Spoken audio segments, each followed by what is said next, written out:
Okay, so the main thing I get asked from brands right now is like, it's kind of some form of the question, what are they doing? Does that make sense? So the brands that we all know, the True Classic Teas, the Hint Waters, the Jolies, a lot of the brands that you have been involved with, like what are they doing that I'm not doing? Oats Overnight, a big one that I'm getting asked a lot about right now. And some of these I know you, Nick, have some insight into. Some of them we have some insight into. But I think that's sort of the like theme of this episode is just what are the big brands really doing that, like what's the differentiators that the big brands are really doing that, like those ones that get to 100 million really fast? I mean, I personally think well, there's a couple things. Like I've thought a lot about like what are these brands doing differently, or like what made a brand succeed. A lot of times it's the right time, right place, to be honest. Like they were just first to market. They were first to canvas the market. And so, I was even thinking like on my walk here, I was passing a bodega and the bodega had a big window sticker of turkey cold cuts. And at the bottom third has the Boar's Head logo. Like no one else is getting that real estate again. They were just right time, right place. They happened to be there, and like that opportunity is no longer available.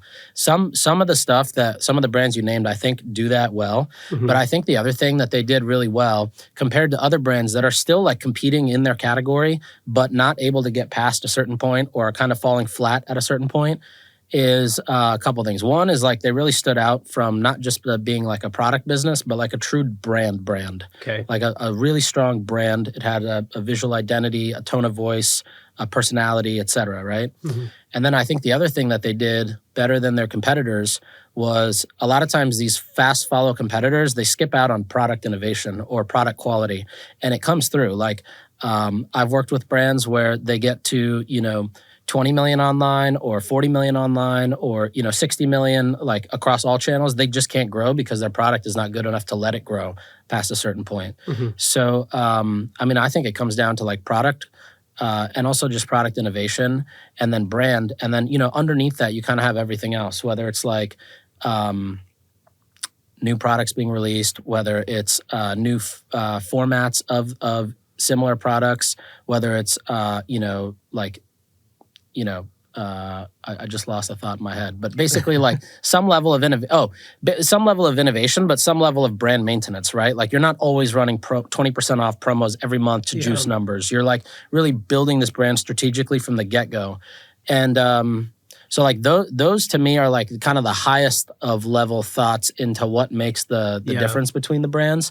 But then I think a lot of it, like that's the high level thinking. The like in the dirt is just, I just think these brands that you just named are way better at execution than the other brands that hit a certain point. Like their people are way smarter. They're way faster. They're not cutting one ad. They're not like working with an agency to cut 4 ads a week and then get 2 variations. They're using AI right now to cut 128 ads a week and figure out which one's going to get to, statistical significance. Yeah. I think... and honestly, I think they start out playing a different game a lot. They totally do. The ones that we're talking about, that's like a different Lemmy, Mr. Beast. Well, Lemmy is Kardashian, but still kind of similar example of like small team, right? Like a lot of these brands we're naming right now, insanely nimble teams and multifaceted generalists are doing things internally. They're not hiring a Facebook person and a SMS person and you know what I mean? Yes. What I mean when I say they start out playing a different game is that they're not starting from zero like when you bootstrap in e-commerce. They're not starting like Bart started. You know what I mean? They're not like, I'm going to sell some hats in my garage. They're like probably raising a bit of money and hiring like a really high level team right off of the bat. Yeah. Like you're saying, and it's a small team, but like really good people. So the way that we help our the kind of businesses that listen to us, business owners that listen to us, is we actually take their questions. Sweet. So I'm just going to get right into one. It says, I have a brand similar to Eight Sleep, but in the home office category. So I'm guessing they're doing some sort of tech innovation around chairs or something. Chairs, I don't know what the brand is. Sure. Yeah. We're running ads. We're testing creatives. We've been optimizing the funnel and the price points. It seems like brands like Eight Sleep just explode where it doesn't feel like we're exploding in that same way. What were the early days at Eight Sleep like, and what could I do better? Yeah. Without knowing exactly what I was doing, I guess. I mean, I didn't work on Eight Sleep for a long time, but I met their team, like Alex and Mateo, in 2017. Yeah. And have kind of just known them since then and did a little bit of work along the way. But in my eyes, what Eight Sleep did that that like a lot of other companies don't think about. One is like they attack the middle of the funnel like nobody's business. Like if you go search Eight Sleep on Reddit, on YouTube, on TikTok, on Pinterest, Google, anywhere, it's populated with like the best reviews, the unboxings, the comparison videos. Like they just fill the middle funnel, and they did that really early on when they realized that for their price point, people were going to YouTube to look at reviews of the product, right? And so that like Eight Sleep Wall of Love, if you've seen that link, that was a thing that they started in 17 or 18 and just keep adding to every day. Yeah. And then the middle of funnel, kind of like wherever you search, there's good ratings, good reviews. And then the other thing that they did well is they were very strict about their performance marketing numbers, but they also, Alex, who's the one of the co-founders, she's like a brand marketer. So she did a really good job positioning the technology and the innovation and the design system and even their partnerships they did, the collaborations. Like they don't partner with like a lame sleep doctor. They go partner with Taylor Fritz and, like professional athletes to show that like this is the impact it delivers. So from a brand standpoint, they built the brand really well, whereas almost every other player in the bedding space or even furniture space tends to play more on like function and then using that as their performance marketing. One thing that, I also think to your point earlier about timing, I would say like Purple and who else? Really the fast follows of the mattresses? No, like I would say like Purple and one other brand that I can't think of off the top of my head really sort of like broke the dam open on bed in a box. You know what I mean? Lisa? Casper, yeah. Yes. Purple and Casper really broke the dam open on bed in a box. Like nobody ever thought to order a bed online until you could buy one from Purple or Casper, right? And in my view, I don't know if I have the timeline right here, but in my view, I think Eight Sleep came on the tail of that. So it's like, we don't have to convince people to buy a bed online anymore. But to your point, it's like, but they innovated on the bed in the box, right? Like totally. Now we're going to do that. Like it's hard to do a bed in the box. Like their innovation was that they took a whole mattress and they stuck it into a box and they ship it to you. Now we're going to do a really good one. Yep. You know what I mean? And the guys who made a shitload of money are right in between. Yeah. Where they were like, oh, wait, we don't even have to own the inventory. We'll just drop ship these folded mattresses after we get the money and collect it from the customer. They made a shitload of personal money. Yeah, exactly. But Eight Sleep made a lot of enterprise value. For sure. Yeah. Eight Sleep, well, what's also cool about Eight Sleep and also admirable is they, like, it wasn't just, it wasn't working out the gate. Like, they had a real couple years of finding product market fit, but then once they found it, it completely took off. I was going to say, did you know them pretty well? Like, were they first time operators or were they on a second or third? I think they had sold. I bet that's going to be a common thread across all these. For sure. They're not first time players. I remember too when there's another founder that I was talking to, and he was just like, yeah, the second time game is so easy. Like you just go, you open iMessage and you text the people you need. Yep. And you've already worked with these people. You've already done deals with these people. You've brought them stuff. They've brought you stuff. Like you just basically, your work happens on text when you're a second time founder. We were talking about Breeze earlier. That's all we do is 24/7 text thread. Yeah. Yep. We were talking about Breeze earlier and kind of making the point, I was sort of making the point that you don't play the game of speed running to $100 million on your first brand. Right. Like you've got to be like you are going to stumble. You're going to get into a cash crisis along the way. Like you got to understand all that stuff. Totally. You know what I mean? And which is such a good point and such an underrated because that takes time and it takes like, it's the equivalent of 10,000 hours in business. Yeah. Like now with how fast AI moves, people are just trying to fast forward that. Yeah. And they're trying to fast forward the, how you put together a board deck presentation, an investor presentation, because they're just asking chat. Yeah. Right. And like people are about to get punched in the face so hard. Yeah. I was watching a Claude thing this morning around like this guy just whipped up a full on like pitch deck. I don't know. It looked like 7 seconds with branded imagery, everything just all in one. I will say for our the checkouts, like sales decks for our sponsorships for our podcast, like I just prompt Gamma and it does pretty well. No, 100%. You put personal sweat and tears. Yeah. But the other thing, and if any of our sponsors are listening to this, I actually put 20 hours into that of my own time. Why? using Your sponsor only my should be left happy hand. you're efficient with your time. Yeah. No, but the difference in what you're doing and what I'm saying is you've already put the work in to know how to pitch a sponsorship deal, what should go into it, the research behind it, right? Yeah. If you're just outsourcing the entire context part and not retaining that while using the tool to fast forward, you're cooked. So, I mean, kind of back to this person. He's saying, hey, I have like 8 Sleep of Office. I'm gonna guess, I'm just gonna go out on a limb here and guess it's a product person. Like this is maybe a product he made, invented, he or she made or invented, or like they haven't been doing e-commerce for, like, if we're talking about 8 Sleep, Breeze, I don't know who else we've brought up here, but like even Purple, some of those that are really category relevant to this person, it's like, yeah, they weren't like, they didn't make the product. The people who ran that thing up to 100 million that quickly. For sure. They didn't make the product. They'd just been growing e-commerce brands for like a super long time. That was their skill set. Right. So that's not incredibly actionable for this person. You know what I mean? So like to kind of like hammer on something a little bit more actionable. I don't know. What do you think that is? Either of you, Bart? Bart, you've been kind of quiet over there. No, Come on, Bart. Bart is a bit of a quiet dude. He just looks good Not in the the best corner. podcaster. I'm not great at podcasting.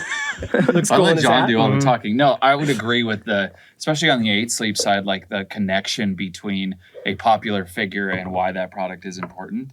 I remember like JJ Watt and like some big NFL names being like, I get beat up on the football field every day. Sleep is super important. Yeah. And this is why I choose 8 Sleep. And it wasn't like, this is the product, I'm this guy. It was just naturally integrated into their everyday life. So when I thought of, because my in-laws actually came up in the mattress game, like selling mattresses their whole life. Nice. And so I saw the shift happen from like going to Vegas trade shows every single year, multiple times a year, to like, wow, we're going to trade shows. We're meeting with reps to like, you're going on eatsleep.com and it's showing up at your house. Yeah. So I saw that explosion happen. I saw the like stress amongst the industry. And then I would see that 8 Sleep was the one that was kind of like, oh, those are the ones for the athletes. Those are the ones for the, like, you want to aspire to be like the healthiest sleeper or whatever. And so that would connect pretty well with consumers. Can I ask this? Maybe you have insight on this.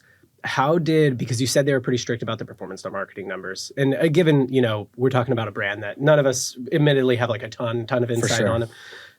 But we're sort of generalizing across these types of brands. Usually you're right. They are strict on their performance marketing numbers. In your observation, how do they think about stuff like that? Like a partnership with JJ Watt, that is a bit more of a brand play and it's a bit more of a moonshot, a bit more of a big swing. Like the performance marketing numbers on that usually aren't going to bear out super well. Yeah. But like sometimes you say, well, this budget is earmarked for that. How did they think about that, would you say? Because that could be actionable for this person. Yeah. I don't know that this is exact, but just from my convos, my guess is like, well, I know for a fact that they don't always look like this is a separate budget. This is not their performance budget. Yeah. This is where they'll do a partnership and sometimes it's access, right? Behind the scenes access you get. Sometimes it's the connection to the person that you're working with. Sometimes it's just the cosign of the person because that cosign gets you 5 other things in the future. I know for like they did I remember it was the F1 stuff and or it might have been the US Open stuff, one of those two, and like that was the response. It was like, well, this this has like a good brand building effect, and that's something that you have to slowly funnel resources to over time. But this thing also just enabled 3 other things, so it actually paid itself back like immediately, not directly, but from the 3 other things that came from it. And I've heard from other people. Can you give like a specific example of what you mean by like doing like, this branding play opened up doors of access that we wouldn't have for otherwise sure. had So open. like this happens a lot in anytime you see like IBM sponsoring MSG's network showing of the Knicks game. Yes. That's like IBM is just paying for a suite out of their different budget. And those ads are just kind of BS, but like they're using that to get access either for themselves, they're creating their own access. In other places, it might be like a sponsorship towards something to get access into a room. You're in the green room or you're in the paddock club at F1, right? It gets you in that room. It gets you to a bunch of other people in the room. Yeah, and to be clear, the reason that IBM would want a suite at MSG is to invite people who are potential clients to games in the suite. Totally. As someone who gets invited to that being brand side, those are the things that I go to. I get invited to a dinner, I'm like, You then go and get invited to a basketball game suite. I'm like, It depends where the suite is. Yeah. I've been at a basketball game suite. It's up in the nosebleeds. Yeah. What's the point of that? If you're tired of drowning in where is my order tickets and you want to free up your support team, you need Redo. Everywhere is my order ticket, or Wizmo ticket, as we call it in the industry, takes more time for your customer service team. You have to increase your tool costs. And also, when people are asking that, they're usually not the most happy. And the fix here is not hiring more people as you scale. This is the most common kind of ticket in your business, and you need a better way to take care of it. So the fix is proactive, branded tracking. So here's how I do this. You should be updating the customer every time the status of their package changes. Hey, we packed your order. Your order's been picked up. Your order is in transit. If there is ever a lag, you should email the customer anyway. So let's say the order's in transit and it's in transit for 7 days. Most brands, they're just not going to say anything, right? We told them it was in transit. They have their tracking link. They're good. That's not what you're going to do. Every 2 days, you're going to email them and say, hey, it's still in transit. Here's your tracking link again. Hey, heads up, you're basically telling them it's in the hands of the postal system now. We can't help you anymore. Every time you do that, you send them their tracking link where you are cross-selling them other products. You see what we're doing here? We're helping the customer, we're making them happy, and we're making more money. So customers who know where their order is, they don't email you. You email them. So we use Redo to send proactive tracking updates. It killed our Wizmo tickets, brought it way down. It freed up our team and makes more sales on that cross-sell on their tracking page. This is instant margin improvement. If you want to do this too, head over to getredo.com to see how proactive branded tracking updates can eliminate your Wizmo problem. People who demand to pay less money for the exact same product are not worth your time. Don't do business with them. One of the biggest problems I've seen in e-commerce as I talk to 2 or 3 dozen brands a month is that they just feel they can't sell if they're not on discount. Customers won't buy unless they offer them a deal. So here's something that you can try out instead if that is you. At Royo, we used to have a standard offer for first-time customers. We would give them $10 off when they spent $45. We decided to test that offer against a buy 3, get 1 free offer. So they get their 4th product for free. The buy 3, get 1 free outperformed on every single metric: conversion rate, revenue, but most importantly, gross profit. And more importantly, gross profit per visitor. This is why I like IntelliGems, because before I was trying to figure out if I should be optimizing for like the better conversion rate or the higher AOV. I was trying to do the math on the margins, but with IntelliGems, I just get the most important metric, which is which offer drives more profit. The free product offer for us won in a landslide. It increased our gross profit by like 10% per visitor. Why? Because my theory here is that the perceived value of a $12 free item is huge to the customer. It's the perceived value is actually more than the $10 we were giving them, but it costs us much less. So protect your margins, stop doing flat discounts, stop giving people the same thing for less money. Those people are not good customers. If you're not running tests like this, you should be, and you should be using IntelliGems to do it. So go to intelligems.io to start testing what actually moves the needle for your brand.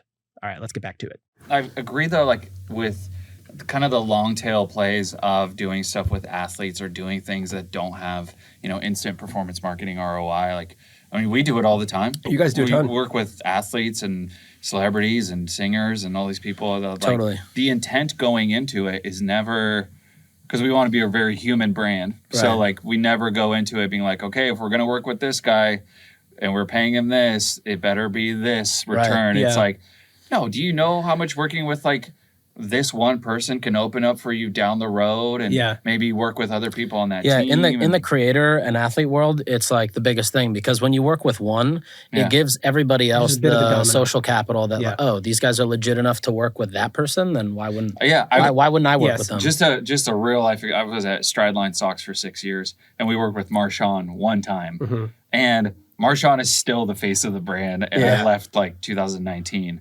And so like and it's totally cool. Like he's good with doing that, but like that one thing led to so many other things. Now they have an NFL licensing partnership. Like, it's kind of like your you never know budget almost. Yeah, though that's the other piece of it is like you can't predict what's about to come from doing these things, like these non-trackable. It's small stuff too. Yeah, like you don't have to go pay a bunch of money to go work with an athlete. Like you could go do the small thing that's at your. And I'm talking to like people just building. Like you could go work with the guy that has a high school basketball team, but then all of a sudden like somebody else from that program wants to talk to you about this. Like You never know budget. That's yeah, what I would call it. How do you budget for it? Like, are you guys like just vibes? You probably are. That's how you guys do everything. Yeah. Yeah. As Just long the as whole cash the whole money in the Dad bank, Gang keep brand. sending the hats. Yeah. The whole Dad Gang brand just runs on vibes. Some opportunities are just like, are you seriously not going to do this? And it makes sense. Yeah, someone somewhere in the brand has a QuickBooks account, I assume. Or accountant. Yeah. But so like, I mean, do you look at it in terms of like, I'll give you tell me, really I'm trying to one. ask the question of bet sizing. How much risk do you take? Like, okay, here's a thing. It seems like a great opportunity. It costs $1 million, but like it's pretty, but like $1 million is a stretch for us. Like, how much do you stretch? Can you quantify that at all, or do you just go off vibes? No, it's not all of it. It's definitely like gauging impact of what will happen a little bit, but I haven't been faced with $1 million opportunity. But like, have you been faced with an opportunity that felt like it's a good opportunity, but it's a stretch for financially for us? Not quite. Okay. Yeah. Well, then you haven't had to quantify it yet. Then I guess. Yeah. That's not helpful, Bart. No, sorry. Yeah, I don't know. Have you? Well, yeah, how do you think about it? It happens a lot at like these big events that want sponsors, right? Like they want like the Tough Mudder thing, or like a High Rocks thing, or whatever it might be, right? Yeah. And they usually like have some outrageous price because they're licensing their name effectively. Yeah. And it depends. Like there's some brands who do it. They're usually brands that just have like retail focused or local retail selling budgets to deploy. Yeah. In my experience, almost any time like a direct to consumer brand has come across opportunities like this, you start to look at, well, like the impression count is like 2,000 people. And like, oh, you're 40,000 followers that get 200 likes, man, not really relevant. Right. So those usually fizzle out. I'd say most D2C brands don't do it. Usually it's food and bev brands that'll donate product in exchange for something for free. Yeah. But yeah. Yeah. Here's the framework I use, and I don't know if it's right or wrong. And this is, to kind of move on to our next question. This person who's like, wait, we got to finish answering this guy, though. Yeah. He says, he's at 2 million. His question is, what do they do that it's different? Landing pages, advertorials, whitelisting, try some offers, like even if you, all that. If you're right the there Eight Sleep of Office, then you need to educate people on that. Yeah, you basically just need like top and bottom. Top, like how are you telling people what you're doing and showing them how it's different and why it could benefit them. And bottom is just landers, emails, SMS, listicles, all that stuff. Running ads, testing creative, he said that he's doing. Here's the thing. If you're But running... most people say that and they run 4 static ads to the homepage. Let me be clear. Yeah, 2 million. I don't know. Look, I don't know what the AOV is and stuff like that. But at $2 million a year, you should be testing like kind of... what's probably amazing like 25 is unique ad concepts a week. Facebook.com/ads/library. Yeah. And you can type any company in the world and see their Facebook ads. Yeah, so many people don't know copy about it. That thing. Like if you're starting out, go copy it. Well, yeah, I think specifically for him, I think what happens in this like $1 to $2 million zone is they've heard some stuff about how to run ads and they got a little traction. They watched some stuff on YouTube and they've got like a system. But the system is like, oh, I cut what doesn't have as good a CPA and I keep what does have as good a CPA. If you are the Eight Sleep of Office, you also have to think about what feeds the funnel, because most likely your price point is not like a one-click buy. Right. Like most likely you're a multiple touch point. Totally. I'm guessing it's a higher AOV 100%, product. yeah. So you probably need to look at some of your creatives that you might be cutting because they don't have as good of a CPA and say, well, what's the new impression ratio? What's the new visitor percentage? And what's the cost per new visitor on this? Are we getting like new eyeballs and new traffic with this? And is this more of an educational? And you need to probably change the target for that. And that, I would actually say tactically, that is one thing large, like these brands that like hyperscale very fast, they get that inherently because they hire people. They think like in 8-week conversion cycles. Yeah, and because they hire people who have like done it a bunch of times, right? That, to our point, that is one way that manifests, is that those creatives get different keep cut scale metrics than our bottom of funnel creatives do. Yeah. Advertorials is another really good way to educate,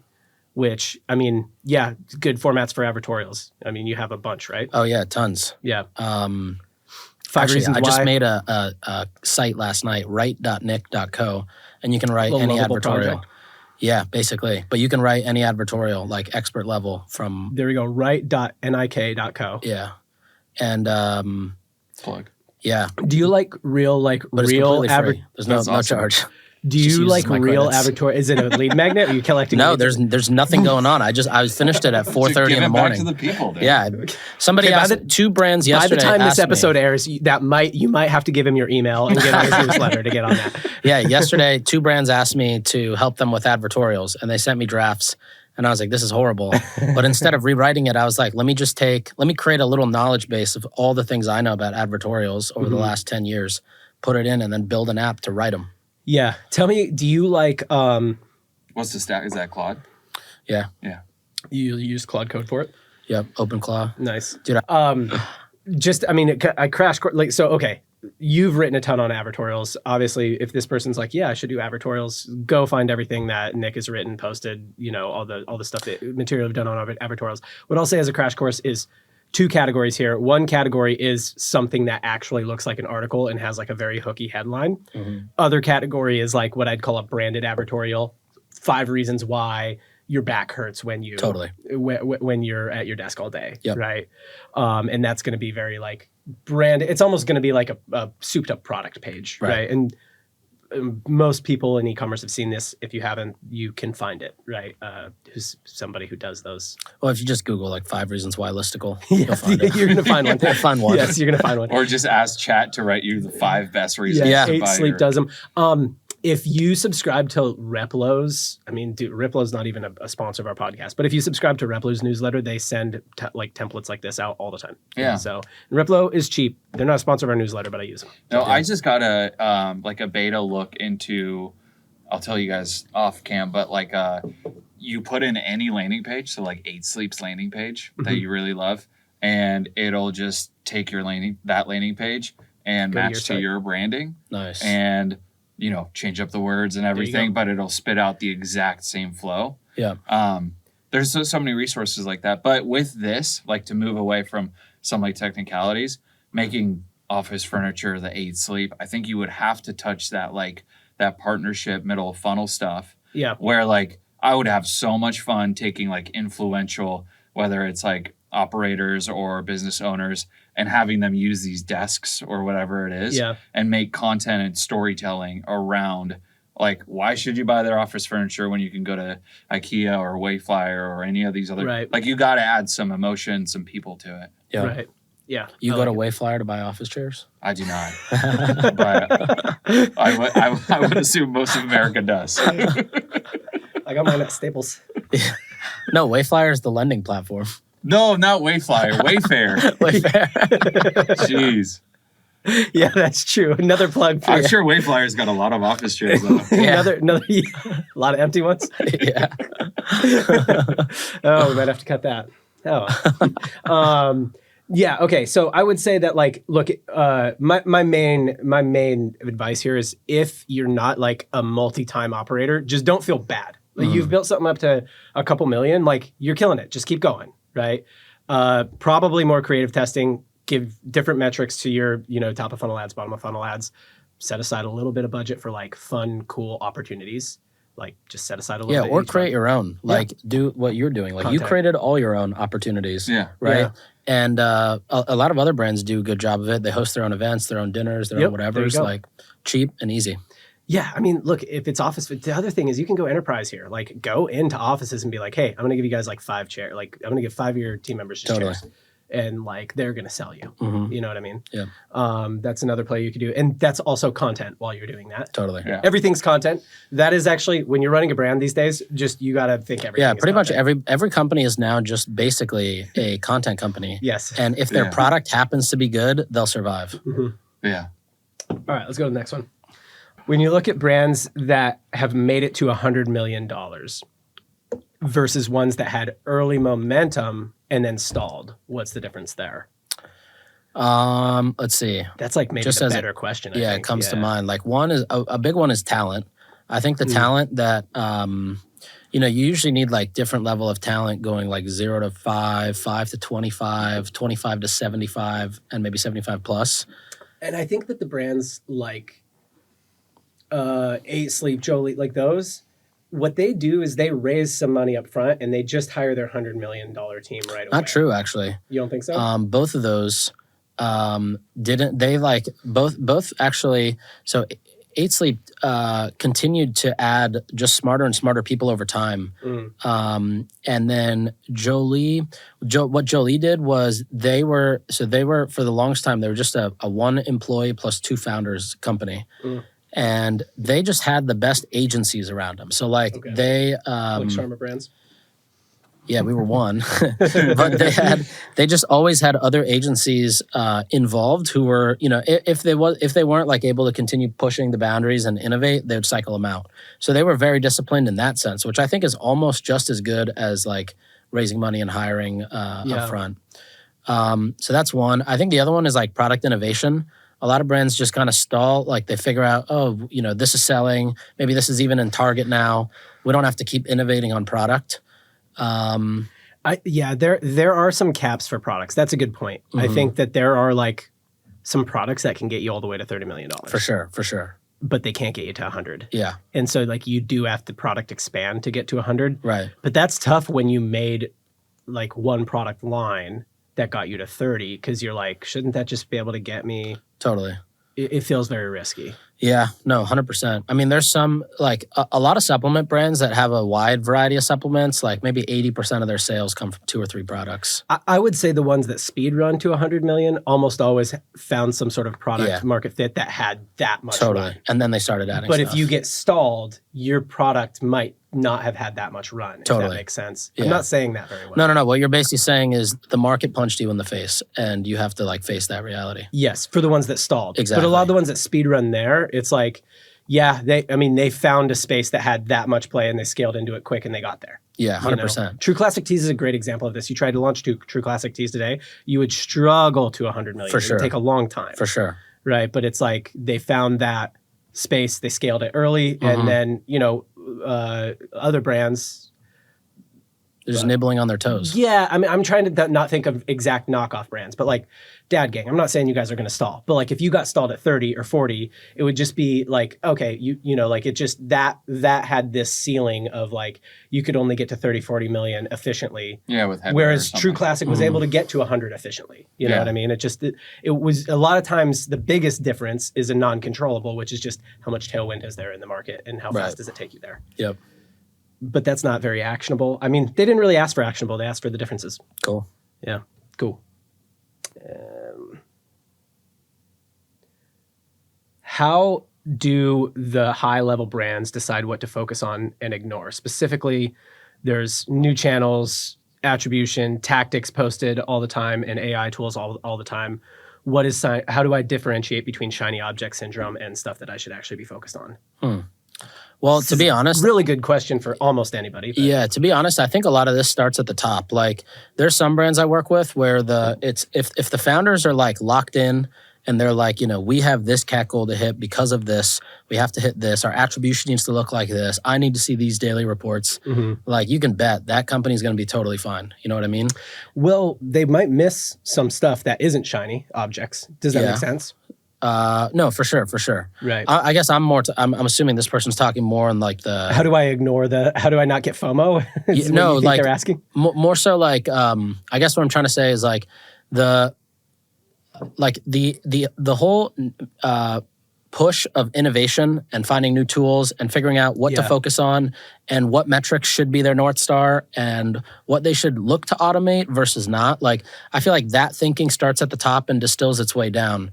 Okay. It's rare. I mean, sometimes you'll find that there's somebody within the org who is just like, you know what, I'm going to figure out how to automate my entire copywriting process into a app because this is a waste of time and everything I'm doing has learnings behind it. Yeah. But a lot of times that doesn't happen unless it's starting from the founder or like the exec level. And they're like, yo, we need to figure out innovation. Or we need to figure out AI. We need to think about, you know, building our own attribution system, whatever it may be.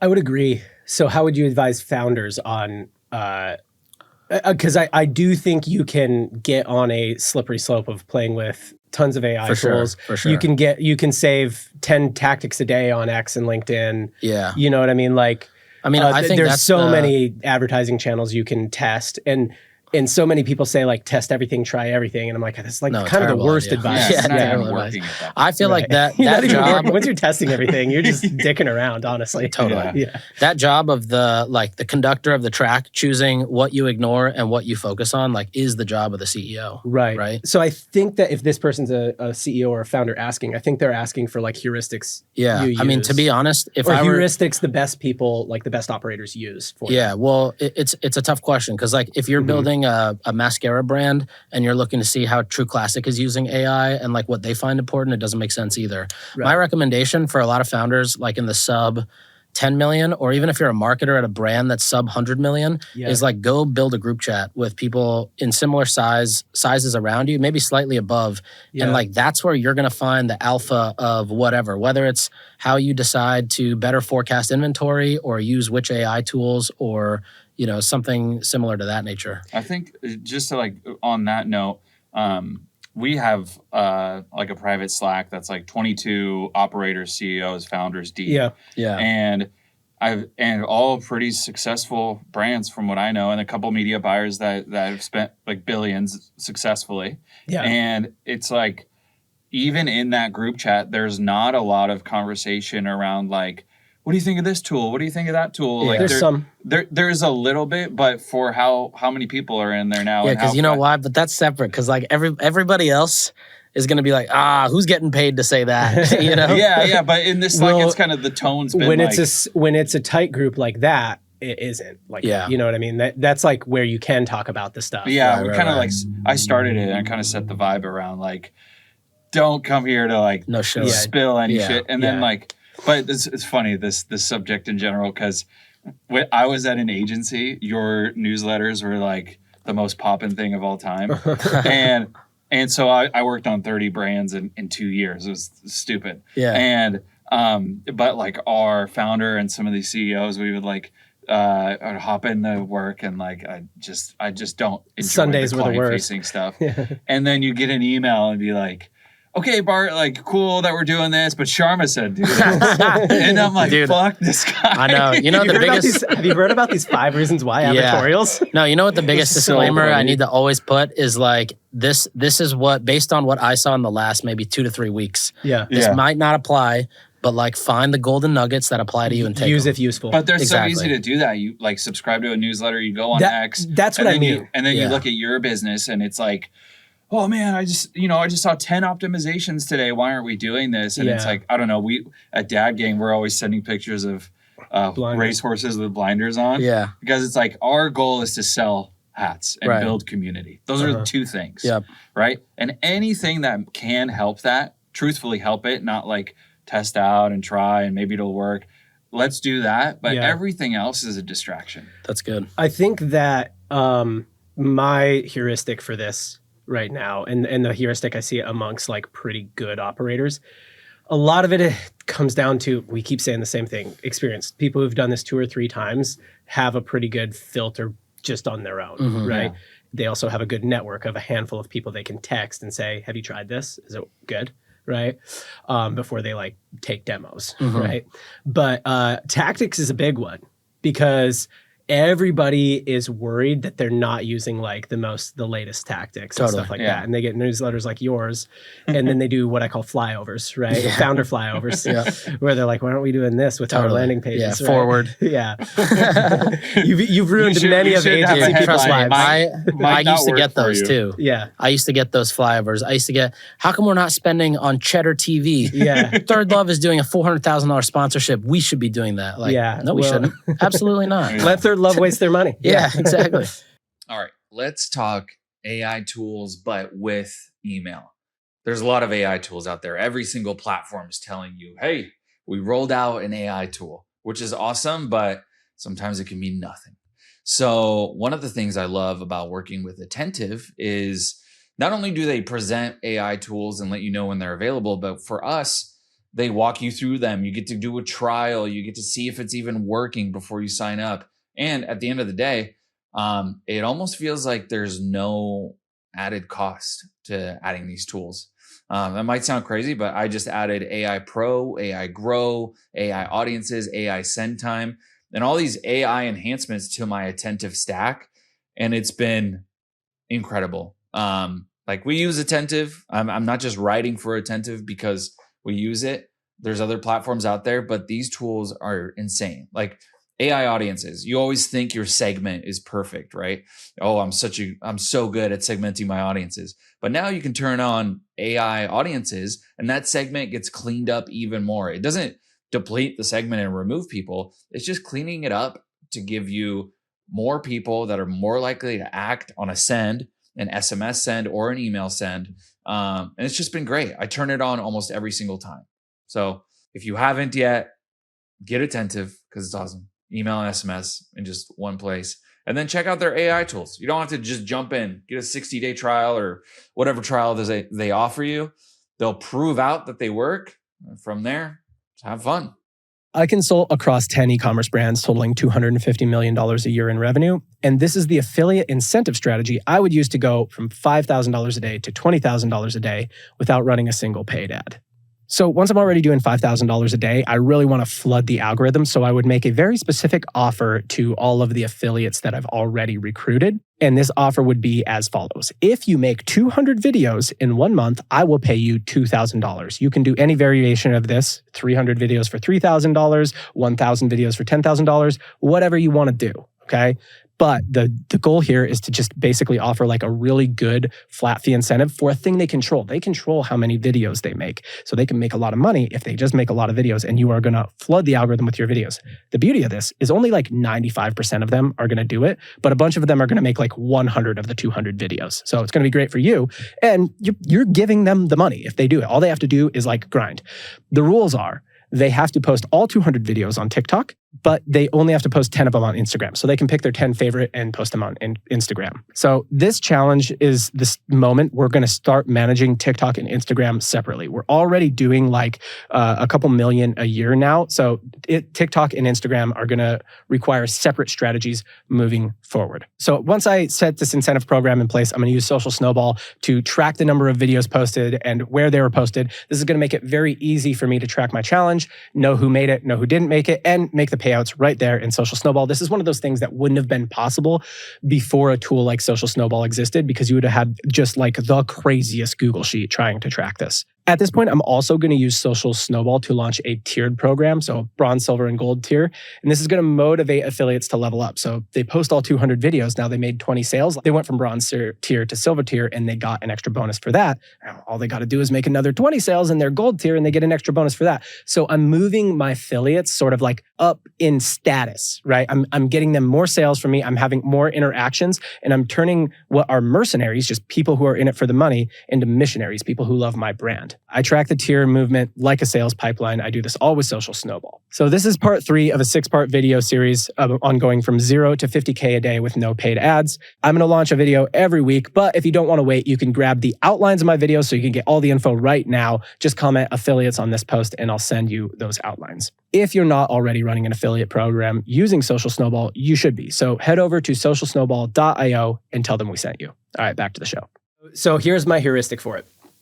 In e-commerce, there are like 5 channels that work really well, and anything besides those 5 channels is probably a distract. Like there's like a couple others that I'm like, yeah, maybe. Okay. Yeah. And the 5 channels are Meta, Google, Amazon, TikTok, and some form of influencer. Currently, I think the best kind of like ROI on paying for influencers is on long form YouTube. Don't forget AppLovin. Currently, kind of cooking. AppLovin is bubble. AppLovin is bubble for me. And Snapchat has been in the group before. It kind of hangs out on the bubble, gets in, comes out, right? Like, but if it's not one of those 5, like, dude, if it's Pinterest and you're like, should I test Pinterest? I'm like, it's gonna, whatever time you spend testing Pinterest is gonna end up being kind of a waste of time. Because here's what's gonna happen. You're gonna spend 5 or 10% of your budget there, and you're not gonna know what it's doing. You're not gonna be able to tell. Clue. Your attribution tool isn't gonna tell you. Pinterest isn't gonna tell you. Nothing's gonna tell you. Like, it's better for you to just not even put it out of your mind. Don't do it. Right. Yeah. And like, then landing pages can help, but then there's like a certain, you should kind of say like, so that's one heuristic is like, if it's not one of those channels, like good chance you can just backburner it from a channel standpoint. And then what I like to do is I like to say like, pick a section of the business in marketing. So, and I section it up like this. So paid acquisition, organic, like organic content, site, so like landing pages and stuff like that, and retention. All right. And like in a quarter, be like, this is the area I'm maximizing in, and do all the tactics there. All the other ones, save. That's for a future quarter. Like your team, but like everybody's on board when we do this quarter. Like, where do we feel like we're lacking at the high level the most? Okay, we think it's retention. Yeah, every tactic that comes up, every tool that we think might be able to help, every agency that we think can teach us something or help us out, every coach, like we'll try everything there just to like, we're on this like sprint of information gathering and testing things. And we put it through a filter. That doesn't mean we test every single thing.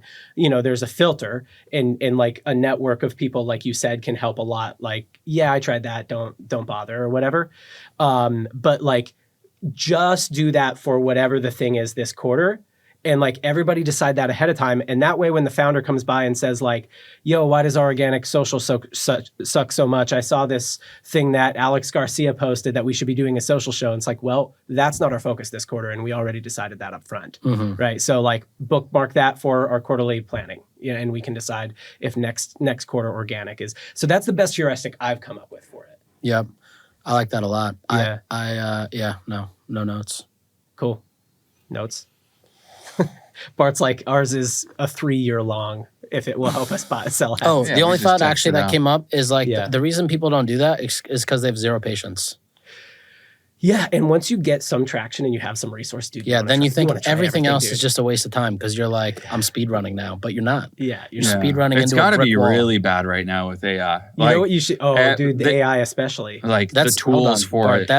That's if they're using it. Like Yeah. 95% of people are still not, Yeah. And which is crazy. I would say if you're gonna tinker around with AI, like still confine it to like, if I were using that heuristic, I would still say like, so at Royo this quarter, it was site, right? Yeah. So I would try an AI tool or like set up a Claude Cowork thing that would go spy on brands or do something like that.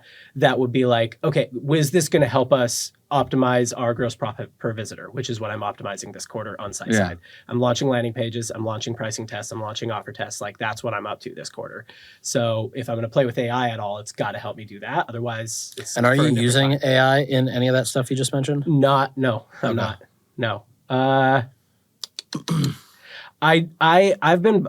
Dude, I feel a lot of AI FOMO. Like, I don't think I'm up on it enough. Like when I hear that you've got like 4 open clause set up, Yeah. I'm like, dude, I don't know. I chat GPT stuff sometimes. fair. You know? I like just got into using Claude Cowork and I'm like, this is powerful. I could use this for some stuff. Do you use regular Claude as well? Yeah, of Okay. course. Yeah. Claude, I find ChatGPT kind of unusable now. Yeah, ChatGPT in my head is like you go for a drink at the bar with ChatGPT, but like Dude, you go to I the don't office with Claude. ChatGPT. Why is that?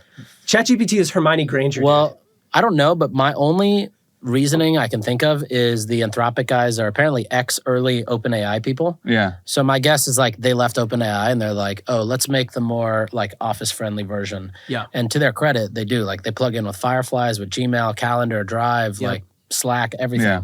And so you've basically got a second brain you can use. Yeah. Cowork is, you can use Cowork for some pretty simple stuff pretty easily, right? Like I would recommend, but like, again, confine it then to your like quarter focus. You know what I mean? Totally. So like I might set up a Cowork thing where I say, hey, like, here's like Facebook ads library. Every week I want you to like go search these 5 brands, use it in Chrome, go search these 5 brands, tell me all the ads that they've launched, you know, and click through the ads and then go to the landing pages and tell me if they've launched a new landing. One more thing. If you're running an e-commerce brand right now, doing somewhere between 1 million and 10 million, and you're stuck on something specific, whether it's your margins or your ad spend, your team structure, whatever it is, I do a limited number of consulting calls. It's just you and me going through your numbers and figuring out what to fix. There's a link in the description if you want to see if it's a fit.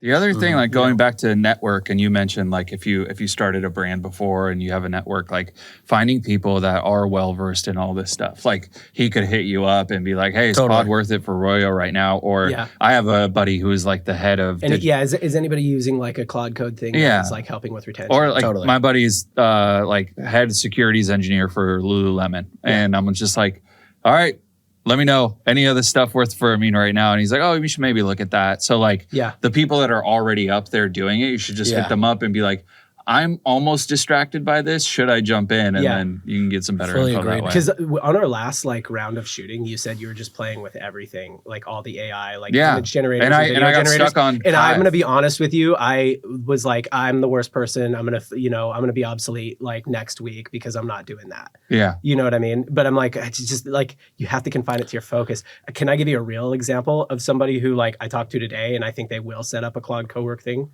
So they're maximizing in the category of, I'm going to call it creative, but they do like viral apparel. Okay. You know what I mean? So like when a moment hits, they got to release a shirt type of thing. Yep.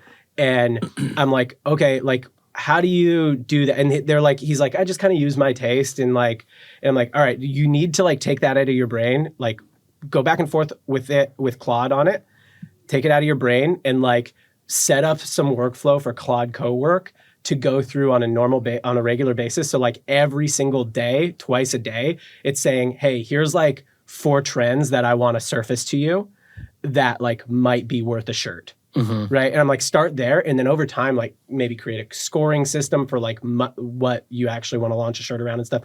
And I'm like, yeah, that will probably be a pretty simple setup for him. Yeah. And I think it will be incredibly helpful for him because right now he gets like basically 4 or 5 big hits a year. Right. And I'm like, can we make that 8 or 10? Right. You know what I mean? Yeah. Probably just more stuff needs to come your way. Yeah. More context needs to be fed in. Yeah. Honestly, the context being fed in is like that's part of the reason why I think more people just need to play with any and every tool, because you'll understand how the patterns of how these platforms work and how you need to feed information and what it does when you don't versus do.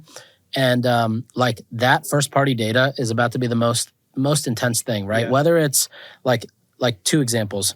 It can be first party data could be this conversation transcribed and fed into somebody's Claude. Like somebody who asked this question could feed this whole conversation transcript. And that's amazing first party context, right? That his Claude's now going to have versus others. Mm-hmm. Another example is, let's say you have Dad Gang and you're like, yo, I'm going to create a Claude bot to come up with all my social media social media posts for stories, just for stories, right? Yeah. And because it's stories, I want it to be more fast and witty and fun. So then you can go and create a Twitter account for Dad Gang and a Twitter developer account and feed that home feed from the developer API into Claude.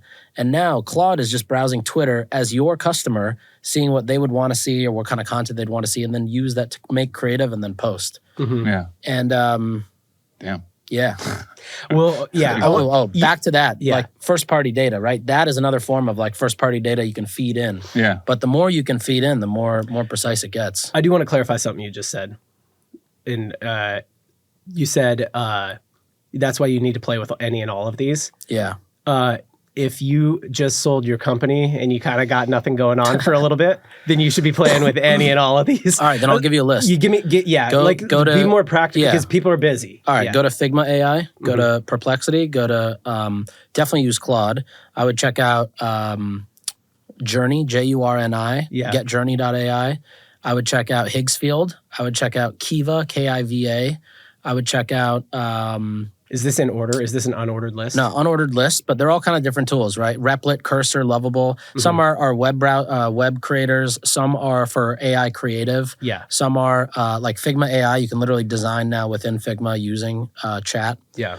And I would, even just those I listed, I would go play around with them and see where the limitations are. Yeah, and here's how I would structure like play around with, because that's like a bit like, how do I play around with it? I don't even know. Sure. I would use something like Claude and say, hey, I have an hour this week. I want to play with Lovable. I want to just like try something out with Lovable, or I want to try something. Lovable is a really easy one because you can do a project in there very quickly. I want to try something out with Claude Co-work. What would be a good idea for me? And especially if Claude has a bunch of you could ask ChatGPT if it has more context on you, but like I'm going to do this for an hour. Like, what's something that could end up being useful for me? Even if it's just like organizes your inbox. Is that useful? No, but like it's something. Play around with it. So that you can do, like, don't go into it and be like, let me push some buttons and stuff like that. Be like, let me try and do something. Like, help me set up my second brain within Claude. Help me build a landing page coming from Facebook traffic. Help me. Another one I did was like, all these, because there's so many tools and people are going to continue to use different tools at the same time. There's no like USB stick or thing you can reference to keep everything consistent. So like, create a folder of documents that speak all about your brand, your story, your tone of voice, your messaging, positioning. And then you now understood how to create a memory system that you can then take as a zip file to every model you use. So it applies the same branding or tone of voice or copy, things like that. Yeah. But yeah, I do think people should go in and figure out an objective and try to work toward it. Because if you have an objective like the landing page or organize my screenshots and rename the ones that are important and delete the ones that are not important, like you're going to start to learn how they work and where things time out or where things fall or what you need to connect. Yeah. And those are like relearning the English language for the next 100 years. And I would say, like to kind of answer this person's question about shiny object syndrome, what we're talking about is like, you can go down this rabbit hole and get shiny object syndrome and be working on stuff that is not going to be helpful to you,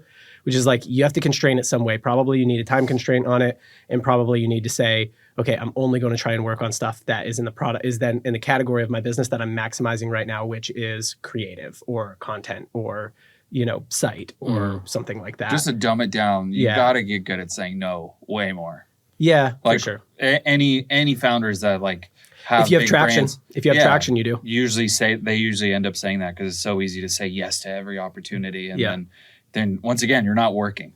You're just trying new things. But the other one I'll add is Kive. Not you mentioned a different one, but no, Kive. Kive. That's what I meant, not Kiva. Kiva's Kive is unbelievable. Did you just think it was pronounced Kiva? Be honest. Yeah, I don't know. All these weird ass names. Like I've only ever read the Kiva's name. a chocolate brand, I think. But Kive has been. But Kive is the one. Unreal. Like, insane for filler content, especially like PvP Now another stuff. thought I had. So like Kive, right? Like the photographs are almost too pristine.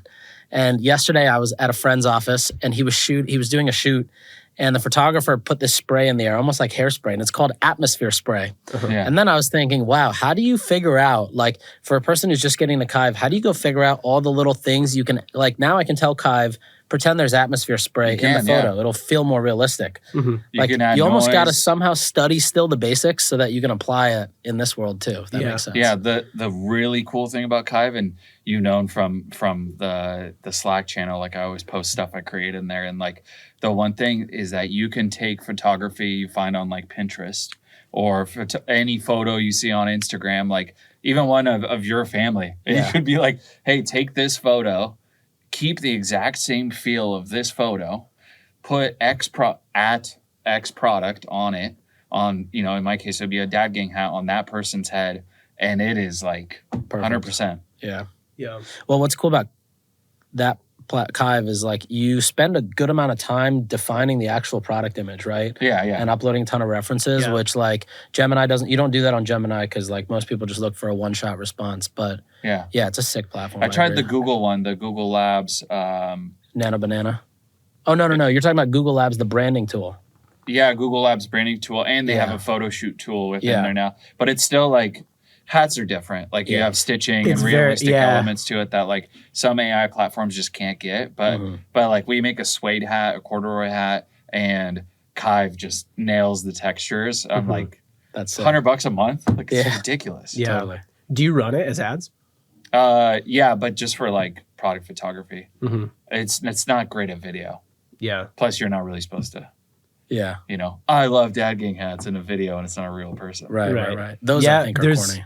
Yeah. There's, I think, some state, maybe it was New York, just passed a law on this. Yeah. That you can't, you have to like disclose if it's an AI That's been person. a thing though. Like Icon got in trouble for that too, because it's like you can't put fake people saying they love your product. Right. You already weren't allowed to do that, I think. But with AI, you'd have to say it was an actor. Right. Already. And now you have to say it's a fake actor. Now you have to say it's not even an actor. There's nothing going on just here. Just a computer. I like this question a lot. So let me wrap on this shiny object thing. Yeah, say no more often. You just in real time watched us get shiny object syndrome on this podcast. It happens to everybody. And I think this like, there is this world where like trying to be as efficient as possible all the time isn't the best way to operate a business. Like sometimes you do have to go down a little rabbit hole and be like, damn, I lost a half a day to that and I got nothing out of it. Yep. But like that is what helps you gain context over time of like, oh, I can tell I'm down a rabbit hole, let me pull out. Right. If you never go down a rabbit hole, you don't know that, right? So I think you got to forgive yourself a little bit Totally. when that happens. And like sometimes That's where the gold is sometimes too. exactly. Sometimes you go down a rabbit hole and then 3 months later you're like, hang on a second, and a light bulb hits. Yep. Right. I always say that like super key roles in a company, and if this person's a founder or CEO, it's the most efficient and inefficient person in the company. Yeah. Right. Here's the best example I have. I don't know how true these stories are. Maybe you do. There are stories of Mr. Beast going in just like sitting in Walmarts and watching how people act in the candy aisle and like looking how often people restock his candy and stuff like that. And I think that there's like a story where he like made the boxes wider because of that, because he's like, oh, if I do that right now, they're putting 2 here, but if I make it a little bit wider, they'll actually have to put 3 and I'll take up more space on the shelf. And like, you know, it will like be like, so he could go to Walmart for 5 days and nothing could come of that. And it's just the highest leverage person in your company hanging out at Walmart. Yeah. Or you realize, oh, let's make our boxes a little bit wider. And then not only will we be able to like put 2 rows of chocolate in there, which I'm not sure if this is exactly the right story. Not only will we be able to put 2 rows of chocolate in each box, but they'll actually put 3 boxes up there. So we'll go from like a row of 2 to 6. Right. Right. And like that will increase our sales exponentially in Walmart. Right. So it's like doing this thing that could end up being very, very inefficient and then finding the most efficient unlock, you know, in the business. Totally. That is the role of the founder and CEO. So you do sometimes need to let yourself go down rabbit holes if you feel like you're sniffing gold. Totally. You know what I mean? Yeah. And if you don't find it, it's like, all right, fine. You built a bit of a skill set and you have 100%. knowledge now. You learn more context. Yeah. Yeah. Yep. I like this question. If you had $50K today to start a brand from scratch, how would you do it? And as of Put it all on red. as of March, Then start the brand. as of March 2026, how would you start a brand with 50K? 50K. I mean, I would build a site and I'd get a designer developer overseas, build a visual identity on a site for like 5 to 10K all in. Okay. I'd use pretty much the next 25 on inventory, 25 to 30, Yeah. and then use the last for ads. And You'd just, run ads. well, it depends what it is actually. If it's like I've got 50K, you know, like if I'm in Are you this, sitting on a brand idea at all? Can you make this more real or no? yeah. I mean, let's see. So I am too, and I'll share mine too. okay. Well, this isn't a real brand idea, but let's say you're starting like a kids vitamin brand, right? You do the design and site for 10. You spend maybe 25, 30K on your first PO. You go negotiate really good MOQ numbers. Ideally, you get, you know, something good there. You spend on boxes, you know, 3PL, and then the rest is just ads. Yeah, and you And would just launch on pressure Meta test ads? it. Yeah, because like a category like that, you can test it on ads, and then if it works, then you can do a proper launch. Yeah. I am proficient in meta ads. That's the thing I'm really good at. So I do gravitate toward launching on meta ads. But I don't think that that is actually the best way to launch a brand today in 2026. Like I do think TikTok is a better place to launch a brand. Totally. And if you're neutral, like you don't have a previous skill set in meta ads, then you should probably gravitate there. Yeah, totally. Yeah, and either make content yourself or be seeding product. Yep. Yeah. Bart, what do you think? 50K? You launched I'm these going ad so- games. I'm going You're so like, I would lean. just put, yeah.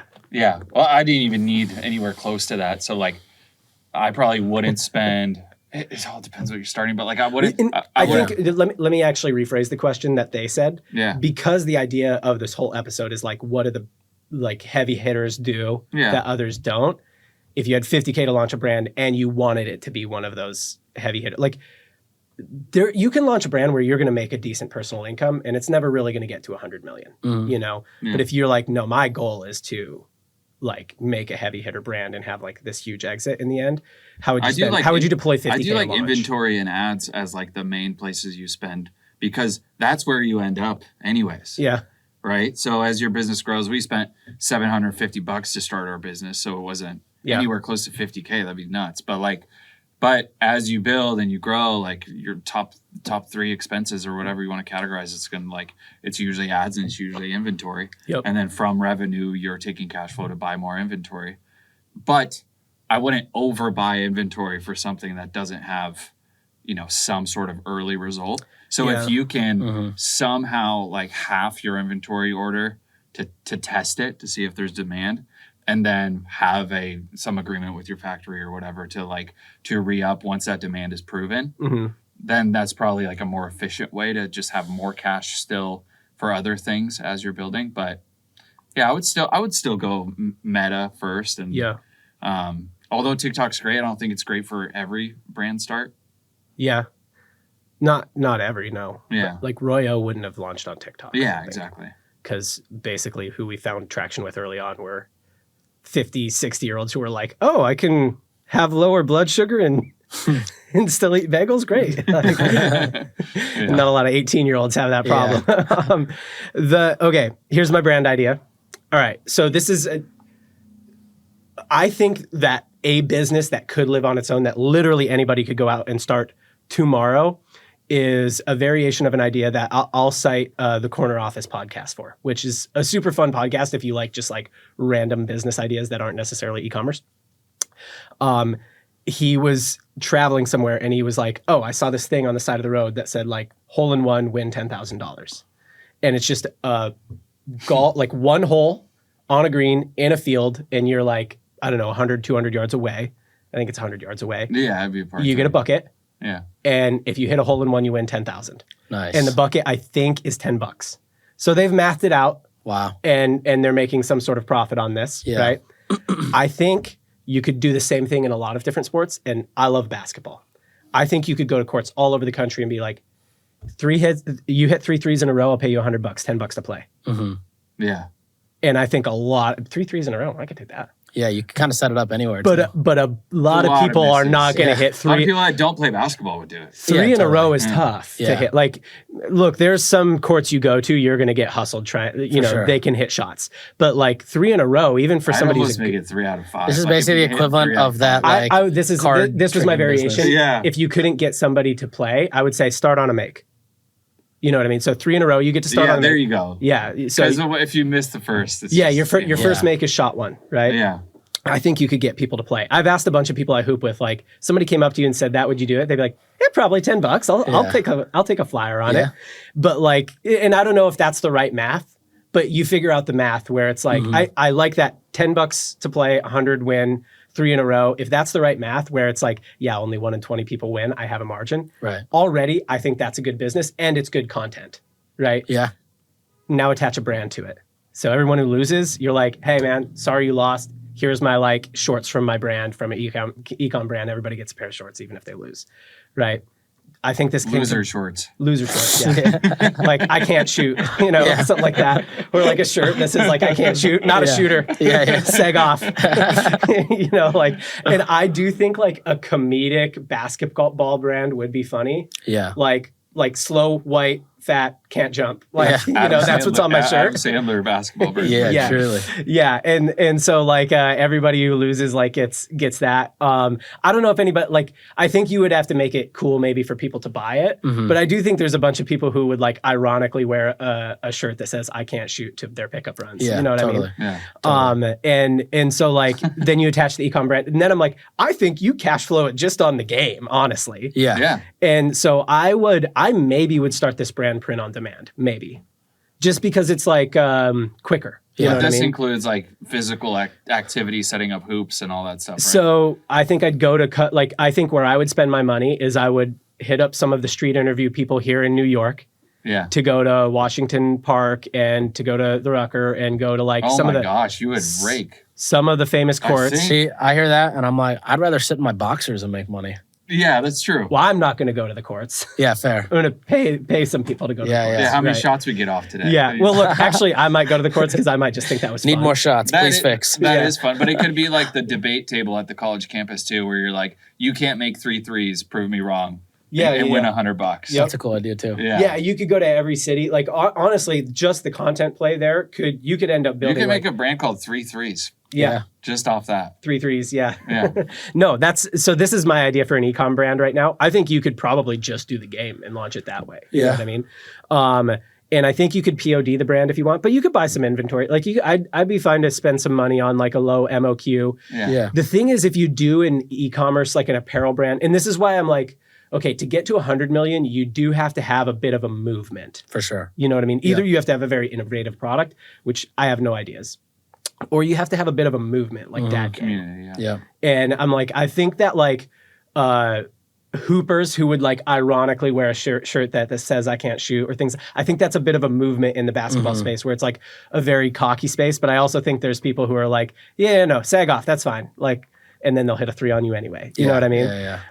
Like and it's more of it's like a movement within that subculture. Dude, you should. I mean, Utah has a lot of basketball. Dude, I have explored that. Look, if somebody's listening to this right now and they're like, that sounds dope, I want to launch this brand with you. What I have is some money and no time. So if you've got time, then let's team up, hit me up on X or whatever. But like, yeah, I think that's really where want I to would see go with you it. try this.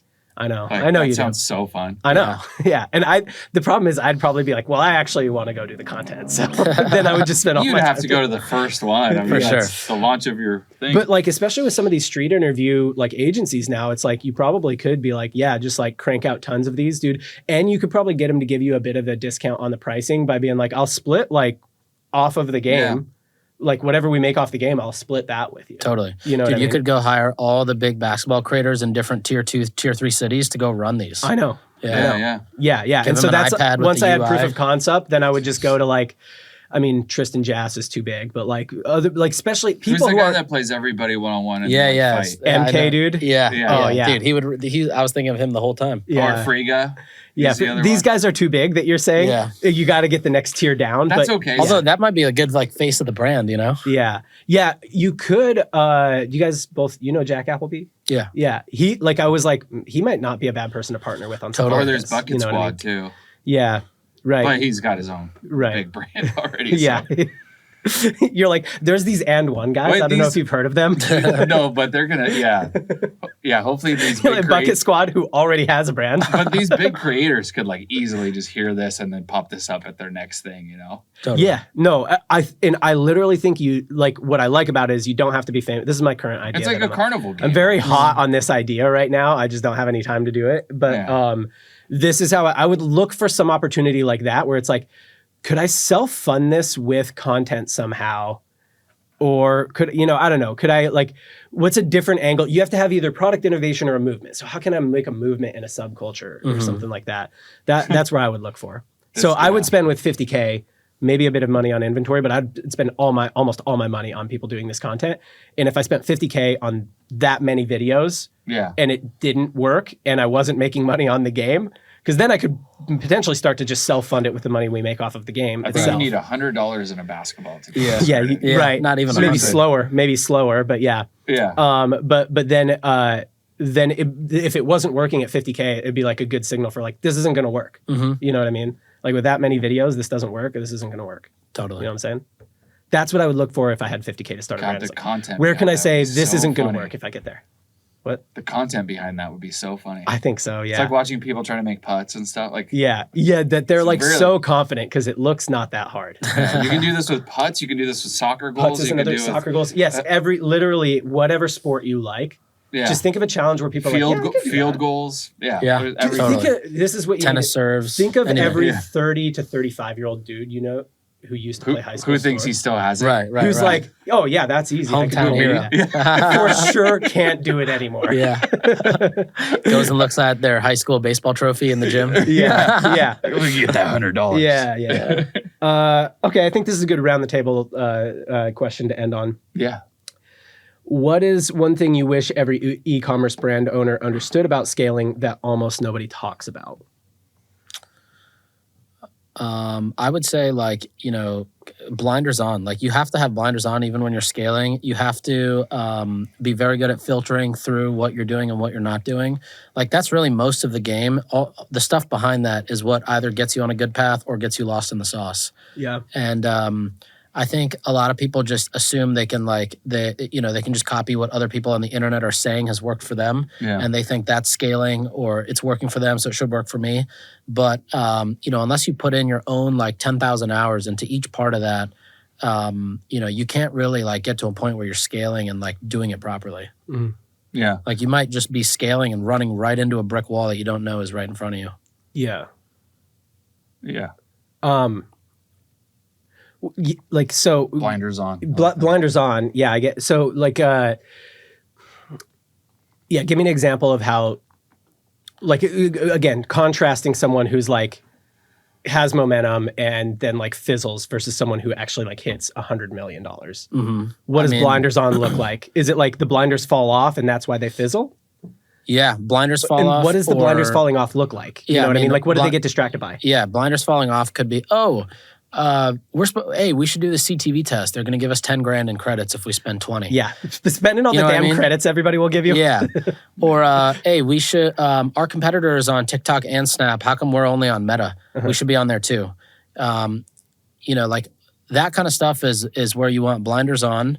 And like, to be honest, scaling just means you figured out something that worked and then you're putting more fuel behind it, right? And like while you're scaling, you should still always be testing other ways.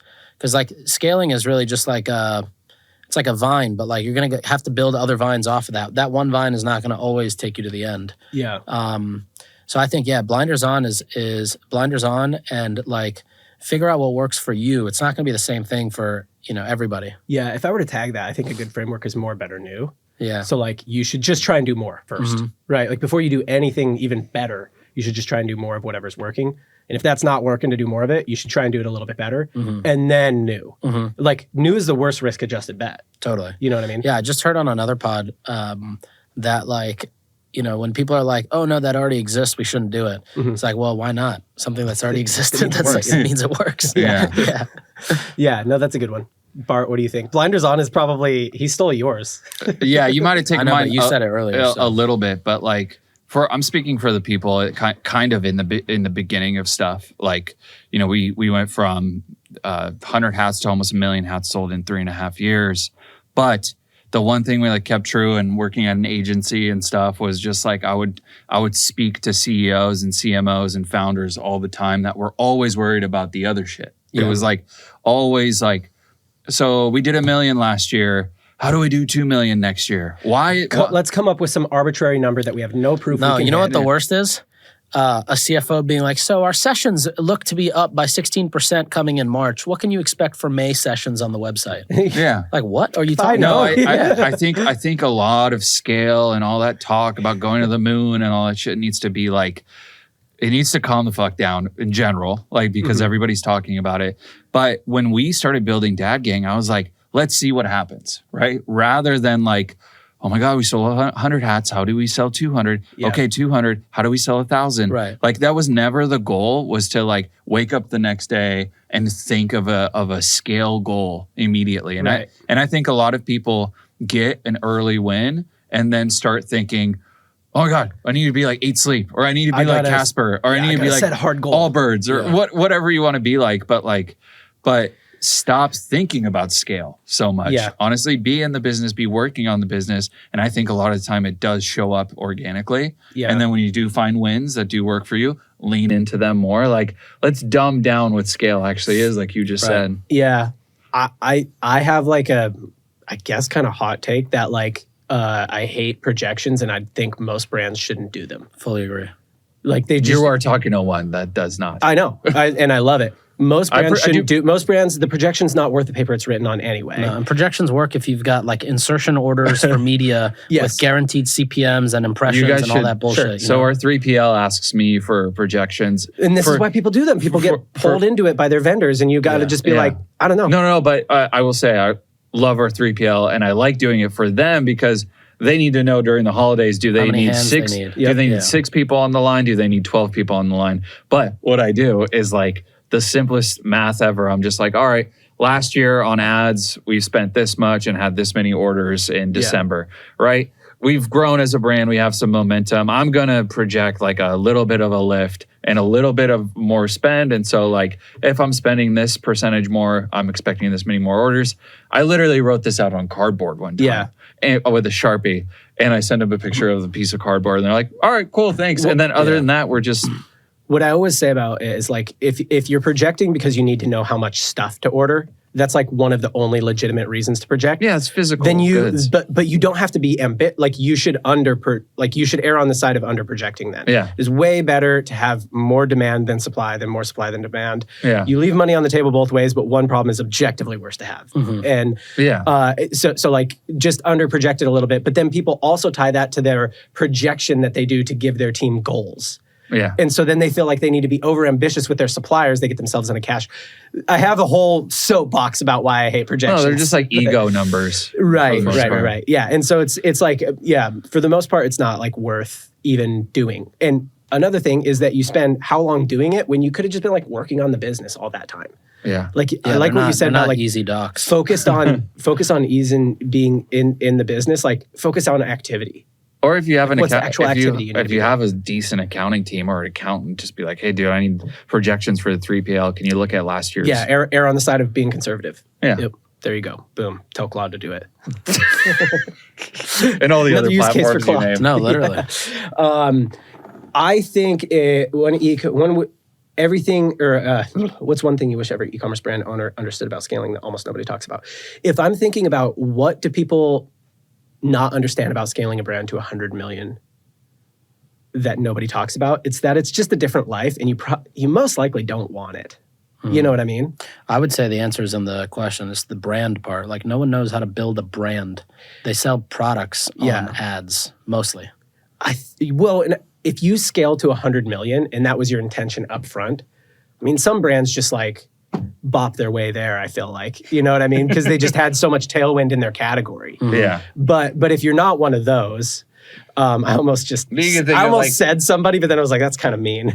Yeah, you could think of like Liquid Death, building a real true brand. Do you understand, though, that that's a different game that most of you don't want to play? Totally. No. Like if you're 40, watching 50 this... million raised up front. Yeah. You know, you're basically underwater. Yeah. Even building a brand like Jolie or like Eight Sleep, it's like that's a different game that you probably don't want. Like what you probably want is to make a lot of money and like no investors, no board, no nothing. And have time. Yeah. Yeah, and have time and be able to kind of do what you want and not have money dictate your decisions and not have like investors, board members, having to feed a 50-person team, not have that dictate your I always decisions. wonder what's wrong with having a decent income brand that you can run for a long time. Doesn't get clicks.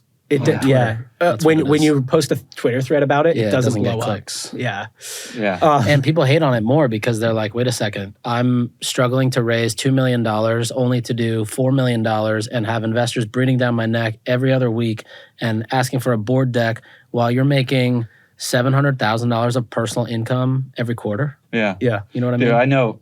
I know a guy that sells car wash water filters. Nobody's ever heard of him or his brand. Yep. And guy easily brings in $2 million a year in personal income. And nobody knows about him. And he does not care to blow this thing up at all. Right. And he's been doing it for a long enough time now to be like, okay, it's going to stick around. My favorite one that we covered in season 1 is Rock Auto. Yes. Rock Auto. It's just like an online auto parts store. They launched in 1996. And they just own every keyword. Dude, they probably do 50 or 70 million with like 4 people. Because they just have all this SEO. Yeah. And I'm like, nobody's ever even heard of these guys. Just crushing it, on all online. And it's like, that's the business you want. Now that's bigger than, but like you could do 5 million, 10 million and make a pretty good personal income and have pretty good freedom. 100%. And that's probably the life you want. Met a lot of those people in Ecom Fuel. Like I remember one guy, he sells like truck radios on Shopify, makes like niche stuff. $6-7 million bucks. He goes skiing every day. He lives on the mountain. Just like, dude, that's a sick life. That's the life you probably want. And there's an article that's like, I don't know, back when articles were like really like blog posts were like, oh, that was impactful. I think about that once a day. 2010. Yeah, back in 2010, somebody sold his business. I can't remember this guy's name. And he wrote an article called Rich versus King of the World. And I think that's what it comes down to, is that like most people just kind of want to be rich. They don't, and when I say rich, they want to have earned the last dollar they ever need to earn, right? Like they want to like not have money dictate their decisions, and they want to have time freedom, right?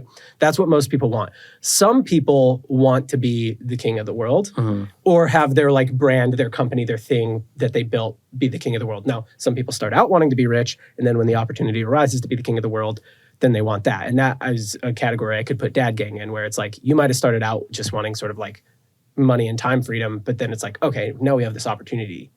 And like that doesn't come along very often. And it's okay to switch what you want, but most people don't actually want to build Jolie or Eight Sleep or Feastables or something like that. You know what I'm saying? Most people like probably just want to make really good personal income and like be like the guy who sells, what did you say was like car radio, or what was it? Yeah, truck radios. Truck radios. Like, dude, that's who you want to be. Or like water filters for car water. Like that's what you want. The boring industry is so. I had nobody's a buddy, coming for you. Nobody's knocking you off. I had a buddy nobody knew about either, and he just sold iPhone screen protectors on Amazon, and like no brand, nothing. And he was like not huge money, but he was bringing in like $30K in revenue just by himself. Barely touched any product, and then like kept a few thousand for himself here and there, and then was like, oh, this is awesome. Now I'm gonna do phone cases, and it just kept going and going, and it's just kind of like, there's a lot of happiness in the building of boring businesses. And then you can become, your brand can become this huge legacy brand over the course of 40 or 50 years, right? Like Carhartt's or Stanley. I mean, they've kind of taken a downturn now, but like that can happen over the course of a really long time if you just are like, let me just build a business that like supports my life that I want. Isn't there nothing's coming to mind, but aren't there a bunch of like businesses that started making one thing, and then like 40 years later they're known for this thing? I think Stanley is that. Is actually. it? Yeah. Oh, okay. They were always making some kind of like, I think they made like Tupperware people put their lunches in. Oh, like okay. Construction workers or whatever. Yeah. But like, anyway, that's probably like the main thing that I think is like, especially if you have a brand in the early stage and you're like, man, what are they doing? Like all the people who ask me the question, like, what are they doing? I'm like, they're doing what you don't want to do. Yeah, exactly. You know what I mean? Exactly. It's you don't want to live like you're not that guy. People ask me what Breeze is doing all the time. And I'm like, I have insight on Breeze. And I'm like, I just don't think you want that life. Yeah. You know what I mean? Yeah. And no offense to Nick, but they're playing a game that like most people don't really want to play. Yep. You know, or Nick and Aaron. I think they're killing it, but they've decided purposely to play that game. Yeah, totally. Yeah. Would you say that's like a common thread amongst these brands sure. that people always hold up and say, how do I be them? For sure. Yeah. For sure. And the answer is literally like, look, this is not, we're not building the next like electric car battery. There's a very proven thing of like what to do to build an e-commerce business. Yeah. And the fact is most people just don't want to do those things. They don't want to get the eyeballs. They don't want to get the views, film content. They don't want to seed it out. They don't want to do this. They don't want to go negotiate for a partnership. Like it's just things they don't want to do. But the things are so obvious. We probably covered the entire thing on this podcast. Yeah. You know what I mean?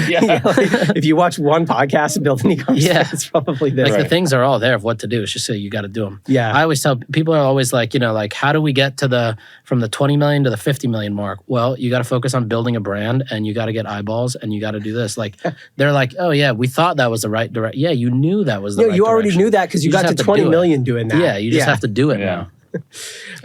Cool. Nick, I don't know what you're up to. Just, I guess we're pretty deep in the podcast to say that, but you just sold Sharma Brands not that long ago. And I don't think you have a new project yet, yeah? Nope, not officially. So got like, do you still do the newsletter? You still do still got the newsletter, the podcast. I guess those keep me. Well, honestly, that's what keeps me like super in the trenches too. Right. But yeah, so tell people where to find you then.